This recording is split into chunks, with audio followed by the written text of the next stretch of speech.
One of President Trump's advisors in Georgia is sharing a sharp reaction, disagreeing with the president's reportedly vulgar comments last week. Conservative pastor Jentezen Franklin of Gainesville is a member of the president's evangelical advisory board. I sat down with Pastor Franklin last year, soon after he agreed to be on that board. We talked about the challenges of balancing the president's policy with leading a multicultural congregation. Well, Sunday, he made his thoughts very clear during a Sunday sermon.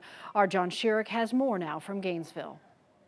The senior pastor of Free Chapel here in Gainesville, Jentezen Franklin, conservative, evangelical, considers himself a voice for immigrants and Latinos in his congregation and community that the president needs to hear. That's why, he told us last year, he agreed in the first place to serve on the president's advisory board of faith leaders, and that's why he hopes the president hears him now clearly from the pulpit Sunday morning. I don't agree with what the president said this week.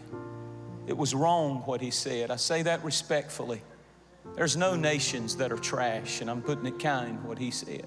There's no people in those nations that are worthless. There are some 24 conservative faith leaders on the president's evangelical advisory board, and the current controversy over his immigration comments has divided them. Pastor Mark Burns, for example, is tweeting his support of the president. Never mind, he says, the controversy over the president's language. His points about immigration reform are valid.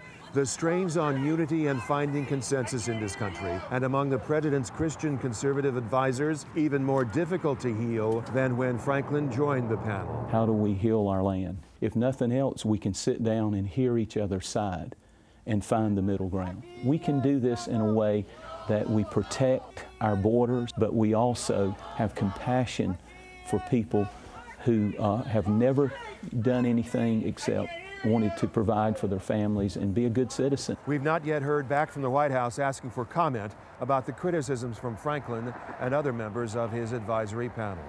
In Gainesville, John Sherrick, 11 Alive News.